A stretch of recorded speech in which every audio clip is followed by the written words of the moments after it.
טוב חברים, אנחנו ממשיכים עם פיזיקה מעולם אחר. דיברנו כבר על סוגי חלקיקי אנרגיה, דיברנו על מסה, כוח משיכה, דיברנו על תנועה וזמן. הגענו עכשיו למימדים, נושא לא פחות חשוב, אז מתחילים.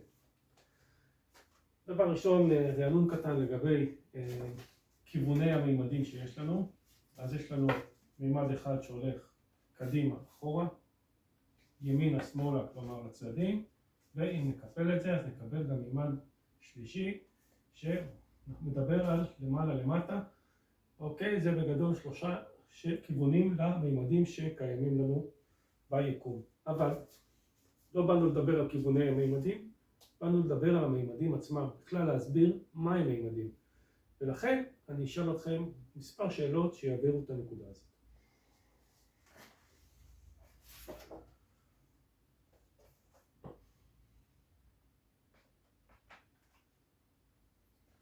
אוקיי,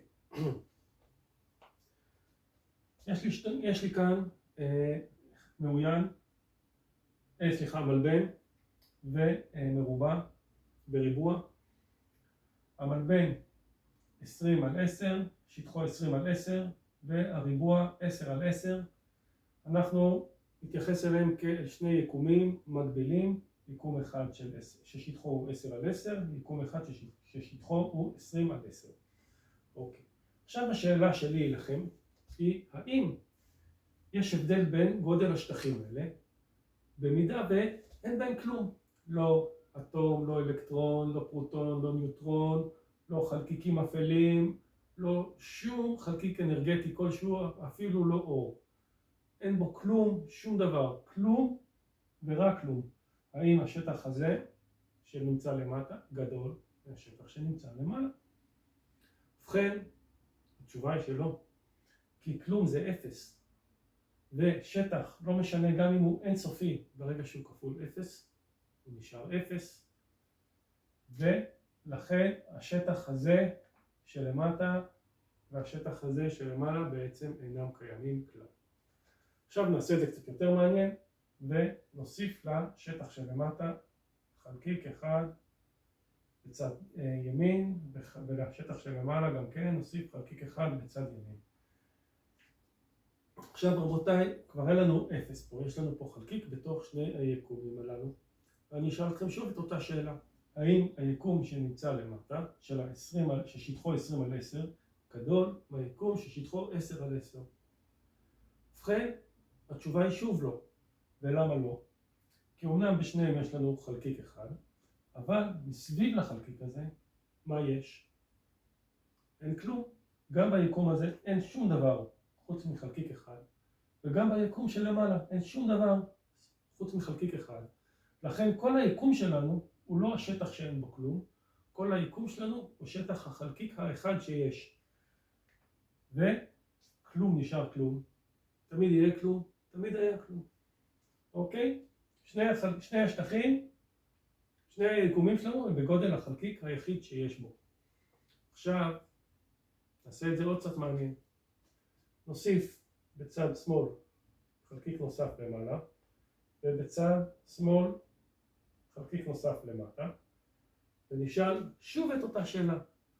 האם היקום שנמצא למעלה של 10 על 10, שטחו גדול משטח היקום שנמצא למטה 20 על 10?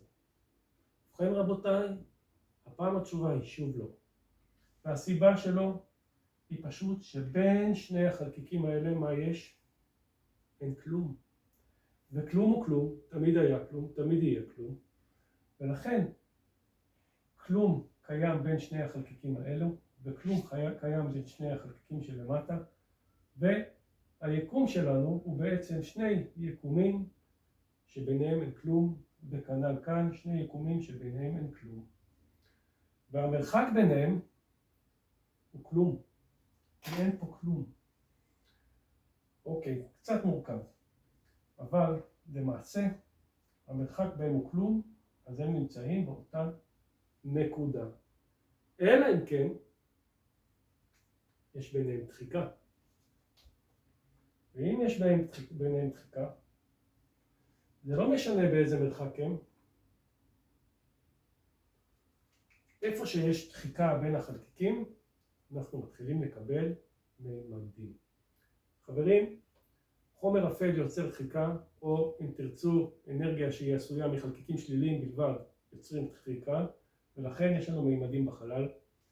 גם אטומים, יש להם אלקטרונים שדוחקים את האלקטרונים האחרים שמסתובבים סביב הגרעין של האטום, ולכן גם לאטומים שלנו יש נפח ויש לו מימדים, והכל בזכות הדחיקה. בלי דחיקה אין מימדים. עכשיו אם הבנתם מה אני אומר, זה דבר מאוד פשוט. בעצם שני חלקיקים שנמצאים בקיצו השני של היקום, אם אין ביניהם כלום, השטח בעצם מתקפל, כי כלום זה כלום. אוקיי, תיאורטית ניתן לקפל שטחים ברגע שאין בהם דחיקה. הם מתקפלים לבד בעצם. עכשיו אני אשאל שאלה אחרת. מה קורה אם בין החלקיקים שלנו יש עוד הרבה מאוד חלקיקים אחרים, יותר ממה שהיה קודם? מה קורה לשטח שלנו אז? ובכן, התשובה היא כמובן שהשטח במקום להידחק, במקום להתקפל, הפעם הוא מתרחב. אוקיי? ככל שיש לנו יותר חלקיקים בשטח, ככה השטח שלנו גדל, וגם המרחק בין החלקיקים מתרחב גם כן. למה זה חשוב להבין את זה? ובכן רבותיי, אני אחזיר אותנו טיפה אחורה לדפים הקודמים.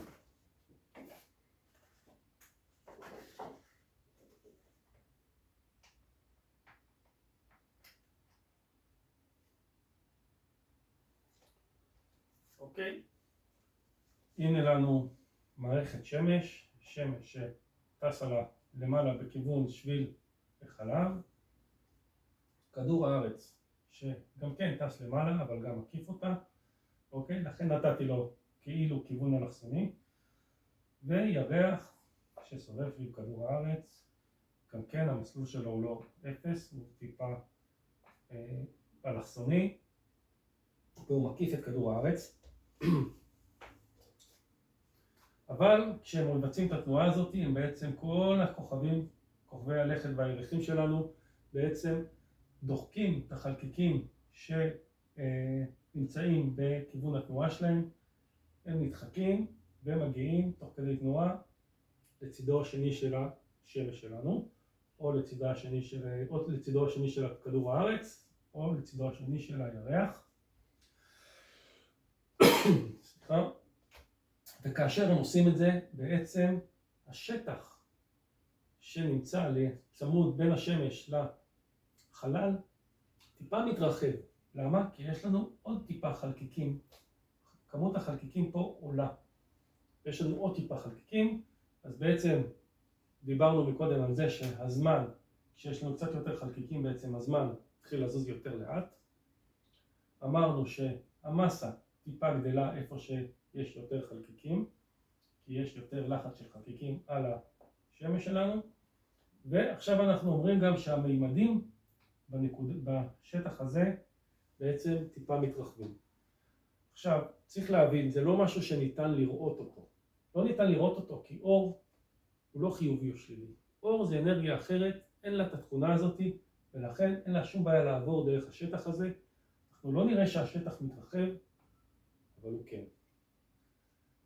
זה חשוב להבין את זה, כי כל טיל שנשלח מחוץ לכדור הארץ, בעצם האטמוספירה תהיה טיפה יותר רחבה ממה שהיא נראית לנו, ולכן אנחנו אולי נצטרך להוסיף דלק לטיל שלנו, כדי לצאת מהאטמוספירה הזאת, כי היא טיפה יותר רחבה ממה שהיא נראית.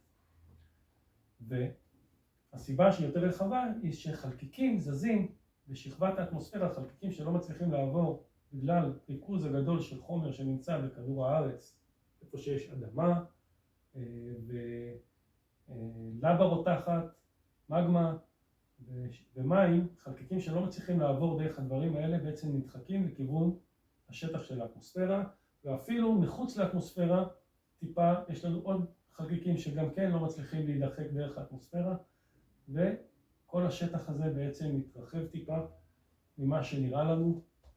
לירח אין בכלל אטמוספירה, אז כשאנחנו נרצה לנחות על הירח, בעצם השטח שקיים בין הירח לחלל טיפה גם כן מתרחב, כלומר יש חלל ישר אחרי הירח, אבל טיפה השטח שם קצת יותר רחב, כי חלקיקים כן צריכים להידחק שם צמוד לירח, והיכן שהירח נגמר יש חומר אפל בצפיפות קצת יותר גבוהה, אז גם כן צריך לקחת את זה בחשבון אם רוצים לנחות על הירח. זה חשוב, כי אם נגיד אסטרונאוטים החליטו שהם רוצים לנחות נגיד על הנקודה הזאת, איפה שהחץ מראה, נקרא לזה ים השלווה, כי הוא יותר נוח לנחיתה, ואנחנו נתחיל להנמיך, פתאום אנחנו נגלה שאנחנו מפספסים את הנקודת נחיתה, לא נבין למה, אבל למעשה פשוט השטח שם יותר רחוק ממה שהוא נראה לנו, והנחיתה תהיה קצת יותר איטית, ממה שנראה, או היא לא תהיה יותר איטית, היא פשוט עוברת דרך שטח יותר גדול, אז זה רק נדמה לנו, ואנחנו נפספס את הנחיתה ונצטרך להנחית את הכלי תחבורה שלנו במקום קצת שונה ממה שציפינו לו, וזה יכול להיגמר רע מאוד. אז חברים, צריך להיות מודע לדבר הזה, שטח יכול להתרחב, שטח יכול גם להתקפל, והתופעה הזאת היא קיימת, אנחנו צריכים, וכדאי מאוד שנתייחס אליה בהתאם, אחרת נרסק בלי סוף כל מיני גששויות וחלליות על הירח, כמו שלצערי קורה הרבה. זהו, דיברנו על מימדים,